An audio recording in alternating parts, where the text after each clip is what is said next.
एक तरफ देश में यह धारणा बनाई जा रही है कि हम विश्व गुरु बन चुके हैं और हमारी अर्थव्यवस्था दुनिया के 4 बड़े देशों की अर्थव्यवस्था के साथ चल रही है, पैरेलल चल रही है। चौथी बड़ी अर्थव्यवस्था हम बन चुके हैं।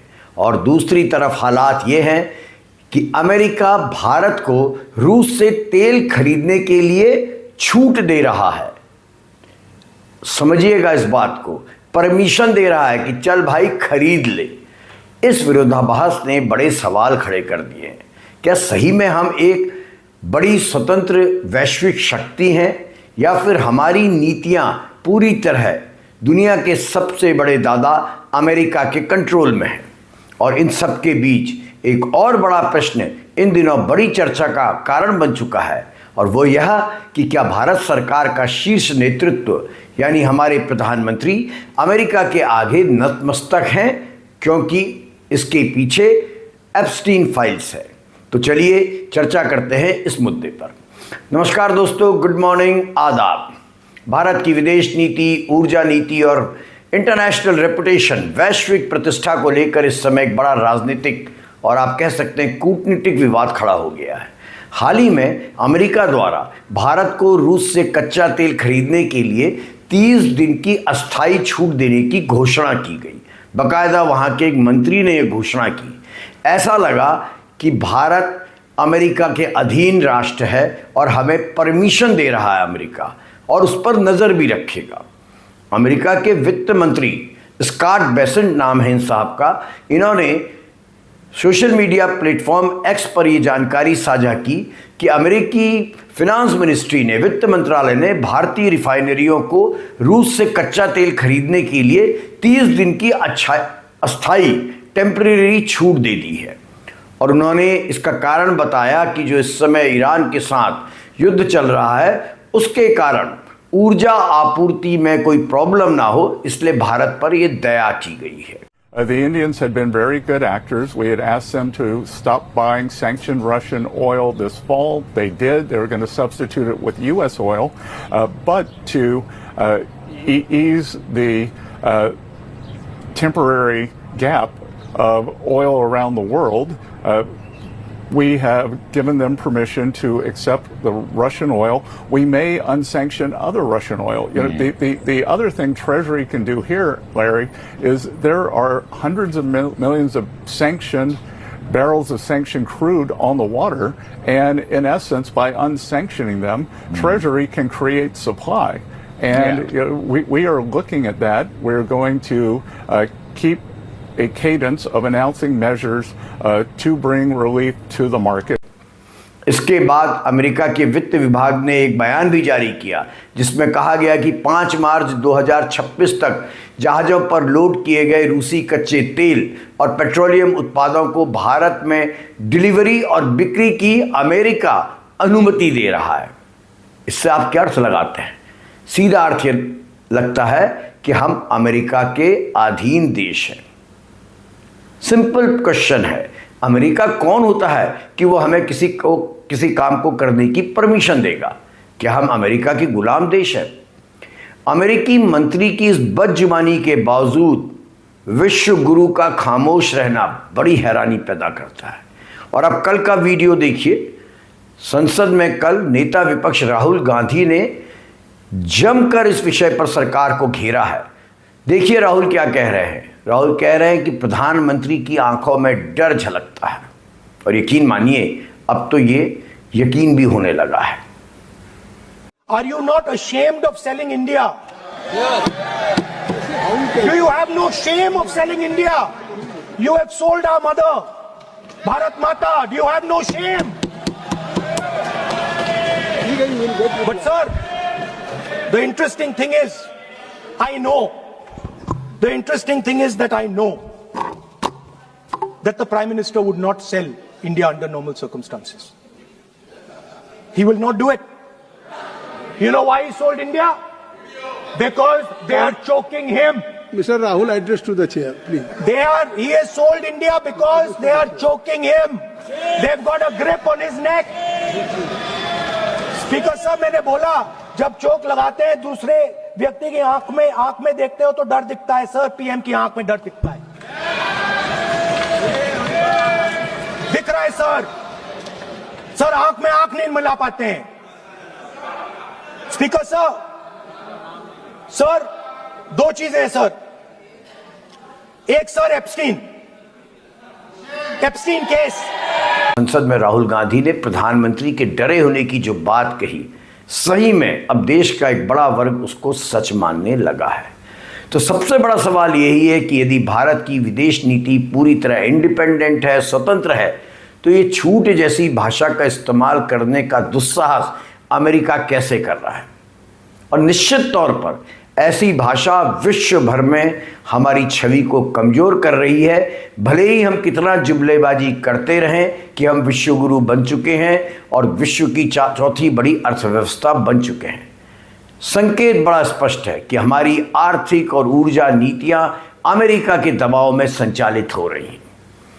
एक जाने माने स्तंभकार हैं, जियो स्ट्रेटेजिस्ट है ब्रह्मचेलानी, इन्होंने क्या कहा ये समझना बहुत जरूरी है।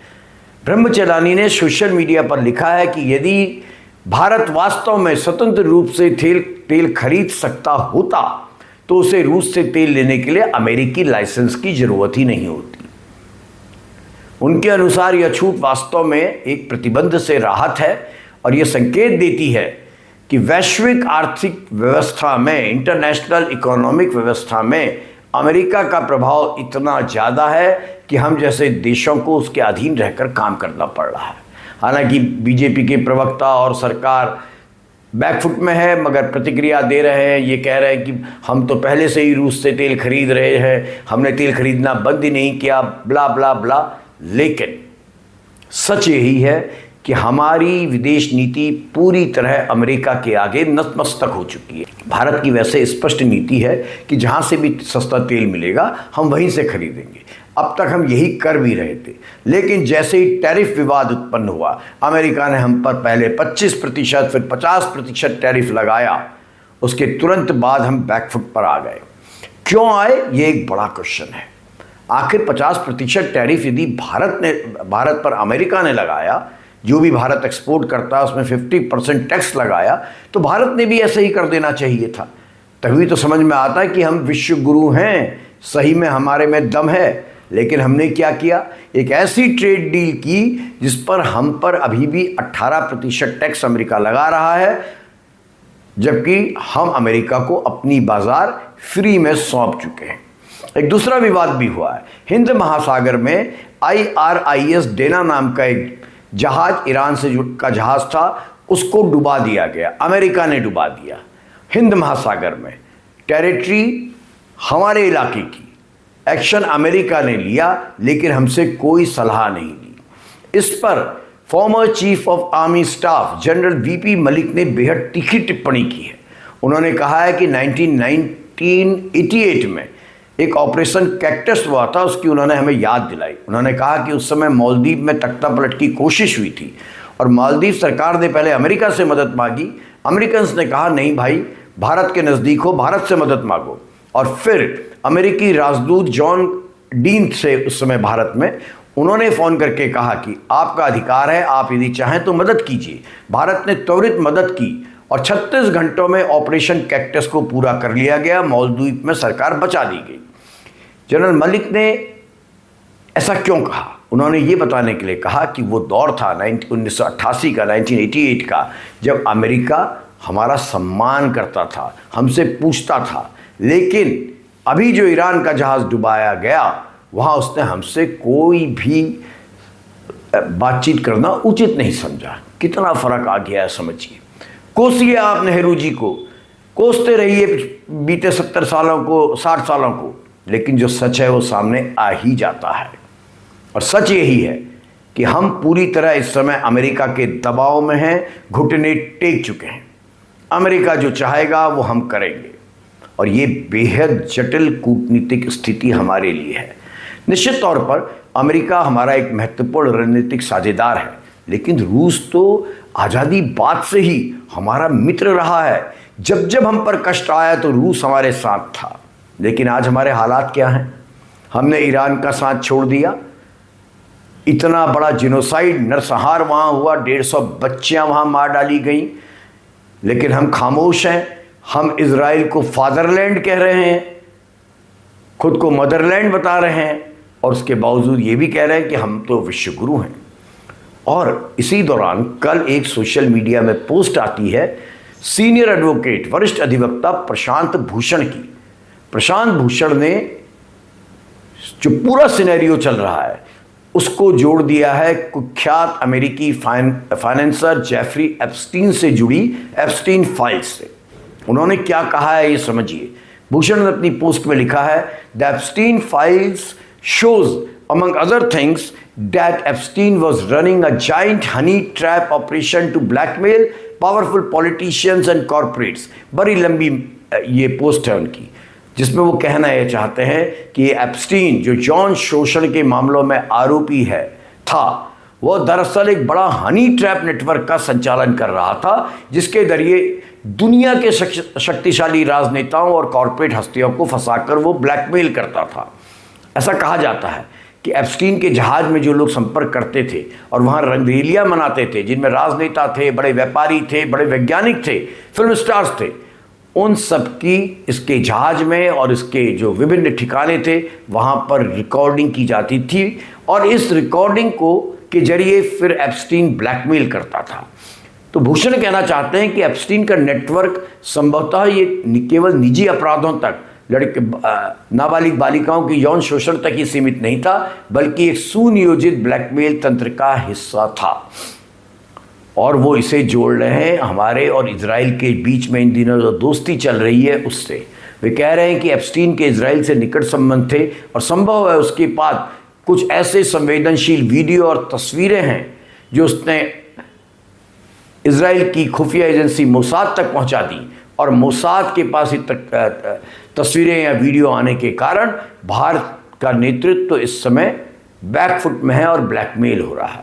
ये बेहद गंभीर बात है।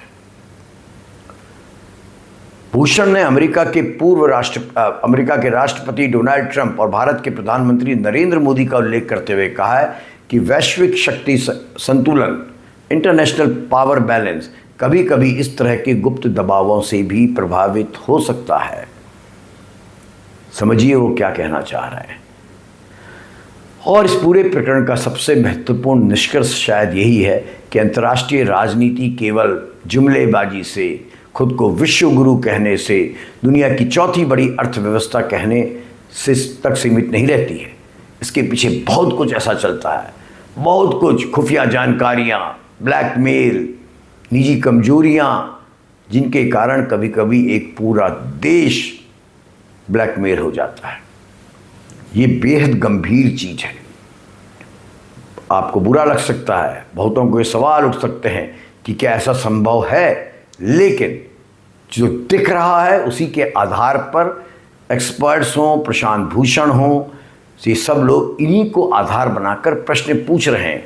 और ज़रूरी है कि अब सरकार इन प्रश्नों का जवाब दे, अन्यथा भले ही भारतीय नेता खुद को विश्व गुरु मानने का भ्रम पाले बैठे हों, लेकिन अमेरिकी राष्ट्रपति ट्रंप और उनका देश लगातार हमारे नेताओं के प्रति, हमारे देश के प्रति ऐसा व्यवहार करता नजर आता है जिसे सीधे सीधे अपमानजनक माना जा सकता है।